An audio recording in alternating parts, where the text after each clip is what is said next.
होगी न्यूज़ खटर पटर, बातें भी चटर पटर, घर घर की खबर खबर, हंसी ठिठोली की है अंगड़ाई। रेडियो राजू भाई, रेडियो राजू भाई, रेडियो राजू भाई, राज मिस्त्री का अपना रेडियो। दोस्तों, मैं हूँ राजू भाई और आ गया हूँ आप सभी के पास लेकर रेडियो राजू भाई, राज मिस्त्री का अपना radio, powered by UltraTech cement, देश का नंबर 1 सीमेंट। आप सभी को मेरा प्यार भरा प्रणाम और सुनाने वाला हूँ मैं अब आपको आज का विचार। मैं जानता हूँ कि ये दोनों राइम नहीं किया, लेकिन कोई बात नहीं, जरूरी नहीं है कि हमेशा हम राइम ताल में ताल मिलाकर ही बात करें। कभी कभी नॉर्मल जैसा लगता है, जो चीज मन में आती है उसको उसी तरीके से बोल भी देना चाहिए। तो आज का विचार जरा गौर फरमाइएगा। हमेशा शांत रहें, जीवन में खुद को बहुत मजबूत पाएंगे, क्योंकि लोहा ठंडा रहने पर ही मजबूत होता है, गर्म होने पर तो उसे किसी भी आकार में ढाल दिया जाता है। यानी कहने का तात्पर्य ये है कि दिमाग को हमेशा शांत रखें, जिसे अंग्रेजी में कहते हैं काम माइंड। शांत दिमाग जो होता है वो बहुत ताकतवर होता है और वो किसी भी परिस्थिति में, कितनी भी विषम परिस्थिति क्यों ना हो, आप अपने काम यानी कि शांत दिमाग से उस परिस्थिति का सामना कर पाएंगे। तो बस याद रखिए कि शांत दिमाग यानी कि मजबूत दिमाग। दोस्तों, दिल की बात में आज मैंने सोचा कि हम किस चीज पर बात करें। फिर मेरे दिमाग में एक ख्याल आया कि ये दुनिया जब बनी तो दुनिया के बनने के बाद, हम इंसानों के आने के बाद कुछ समय के अंतराल में कुछ ना कुछ का आविष्कार होता चला गया। तो आविष्कारों के बारे में अगर आज हम बात करें तो कैसा रहेगा? 5 ऐसे आविष्कार जिन्होंने मानव इतिहास को ही बदल दिया। आविष्कार एवं खोज मानव इतिहास की जिज्ञासा के वो पहलू हैं जिसने हमेशा तरक्की और विनाश दोनों को नए आयाम दिए हैं। आज हम कुछ ऐसे आविष्कारों के नाम लेंगे जो नहीं होते तो शायद दुनिया का रुख कुछ और ही होता। नंबर 1 पर है भाषा। यह मानव इतिहास की ऐसी खोज है जिसके निर्माता के बारे में कुछ नहीं पता। बस इतना पता है कि अपनी अभिव्यक्ति दूसरों तक पहुंचाना और दूसरों की समझना। आश्चर्यजनक पहलू है कि हर भाषा का व्याकरण, जो कि हर समुदाय क्षेत्र के अनुसार भिन्न है, फिर भी लोगों को जोड़े हुए है। अगर भाषा नहीं होती तो आज ना हम यहाँ होते और ना आप। शायद जानवरों की तरह एक दूसरे के सुख दुख दर्द से बेखबर होते, या फिर अगर पता भी होता तो वो भी सीमित होता। नंबर 2, हवाई जहाज। असीमित दूरियां आज बस घंटे भर की मोहताज हो गई हैं। दुनिया के बड़े बड़े शहर जुड़ गए हैं, लोगों के बीच संस्कृति एवं विचारों का आदान प्रदान हो रहा है। पर आपको पता होगा कि कैसे हवाई जहाज ने अहम भूमिका अदा की विश्व युद्ध में। अगर ये नहीं होता तो मानव सभ्यता बहुत पीछे रह जाती और इसके जन्म के तुरंत बाद करोड़ों लोगों की जानें गई। इसके 2 पहलू हैं। विश्व युद्ध अटलनीय था। अगर ये नहीं होता तो शायद आज तक सारे देश लड़ रहे होते, शायद ज्यादा जाने जाती इतने समय के अंतराल में। नंबर 3, संगठक अर्थात कंप्यूटर। वैसे इसकी खोज बहुत पहले हुई, पर मैं बात कर रहा हूँ निजी कंप्यूटर्स की, जिसकी खोज हुई 1970 के दशक में।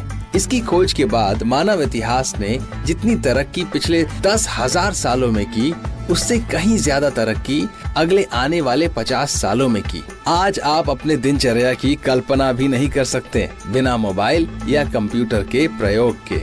आप अब सोच रहे होंगे कि मोबाइल तो कंप्यूटर है नहीं, तो आप गलत हैं। मानव इतिहास का पहला मोबाइल कंप्यूटर के इतिहास में वो स्वर्णिम कदम था जिसने मानव जीवन का रुख ही बदल दिया।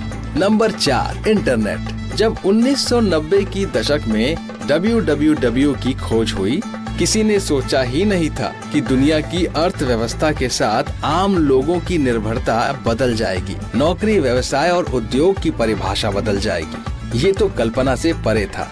आज माइक्रोसॉफ्ट, एप्पल, गूगल और लाखों भारतीय कंपनियां शीर्ष स्थान पे हैं। करोड़ों लोगों के रोजगार का साधन या तो प्रत्यक्ष या तो अप्रत्यक्ष रूप से मुहैया करवा रहा है। अगर इनमें से एक भी कंपनी डूब जाए तो विश्व की अर्थव्यवस्था हिल जाएगी। नंबर 5, दूरसंचार। आज लोग एक उंगली के इशारे पर किसी को भी देख या बात कर सकते हैं। आज से 20 साल पहले ऐसा नहीं था। लोग महीनों तक चिट्ठियों का इंतजार करते थे, क्योंकि टेलीफोन सेवा इतनी सस्ती नहीं होती थी। टेलीफोन का आविष्कार 100 साल पहले ही हो चुका था, पर क्रांति आई इन 10 सालों में। हालांकि भारत एक ऐसा देश है जहां दूरसंचार अन्य देशों की तुलना में बहुत ही सस्ता है। अन्य देशों में कॉल की दरें इतनी सस्ती नहीं। आज की डेट में आप कम से कम खर्च में किसी से भी वीडियो कॉल पे बात कर सकते हैं। सिर्फ बात नहीं बल्कि उसे देख भी सकते हैं और इत्मीनान से जितनी देर तक चाहे उतनी देर तक बात भी कर सकते हैं। आविष्कार और खोज हमारे तरक्की की राह में महत्वपूर्ण भूमिका अदा कर रहे हैं, पर कहीं न कहीं आज लोग प्रौद्योगिकी के गुलाम बन चुके हैं, तो दूसरी ओर चिकित्सा में नए झंडे गाड़े जा रहे हैं। दोस्तों, इस बात को समझना बहुत जरूरी है कि टेक्नोलॉजी और आपके साथ उसका किस तरीके का रिश्ता है। बहुत ज्यादा टेक्नोलॉजी पर निर्भर होना आपके स्वास्थ्य, मानसिक और शारीरिक स्वास्थ्य दोनों के लिए नुकसानदायक है। इस चीज पर थोड़ा बैलेंस बनाकर चलना ही लाभदायक होगा हम सभी के लिए। दोस्तों, अब शो को आगे बढ़ाते हैं और मैं आपको बताने वाला हूँ रोचक तथ्य।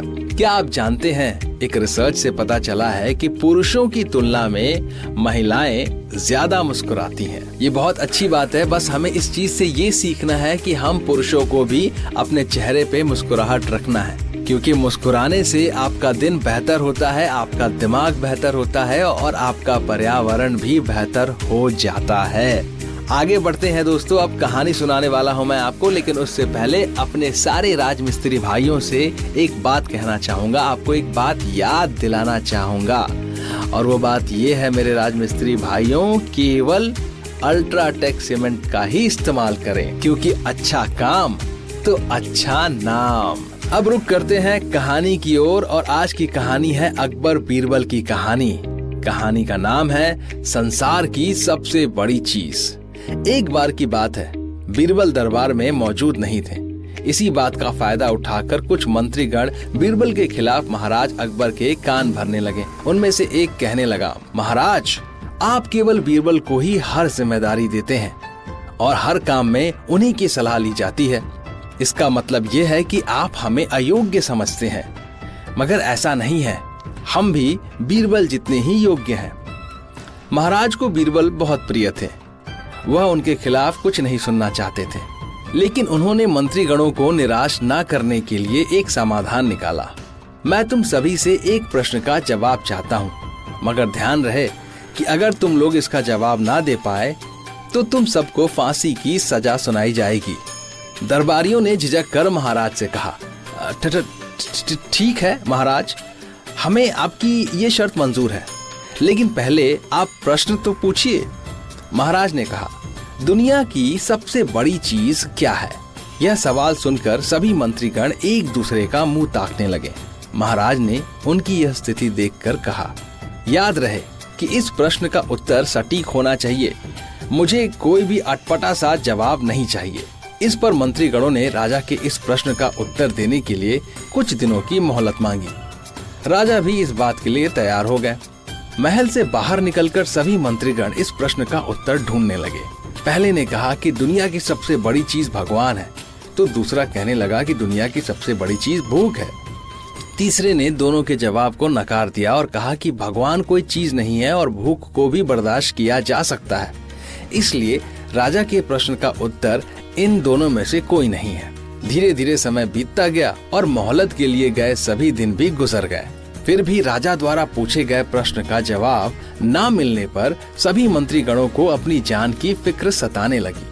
कोई अन्य उपाय न मिलने पर वो सभी बीरबल के पास पहुँचे और उन्हें अपनी पूरी कहानी सुनाई। बीरबल पहले से ही इस बात से परिचित थे।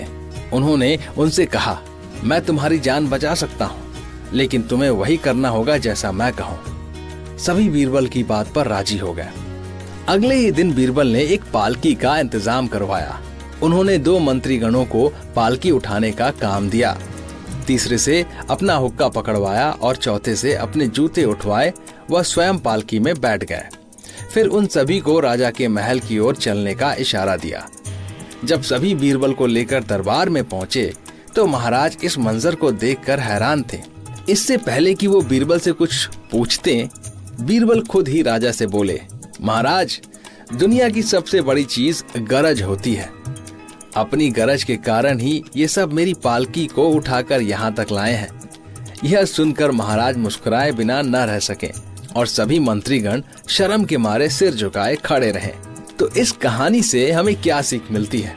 इस कहानी से हमें यह सीख मिलती है कि हमें कभी भी किसी की योग्यता से जलना नहीं चाहिए, बल्कि उससे सीख लेकर खुद को भी बेहतर बनाने की कोशिश करनी चाहिए। तो दोस्तों, आज का शो यहीं पर समाप्त होता है और मैं लेने वाला हूं अब आप सभी से इजाजत। आप लोग अपना ख्याल रखिए, हम कल फिर मिलेंगे। शुक्रिया दोस्तों। रेडियो राजू भाई, रेडियो राजू भाई, रेडियो राजू भाई, राज मिस्त्री का अपना radio. Brought to you by Ultratech Cement.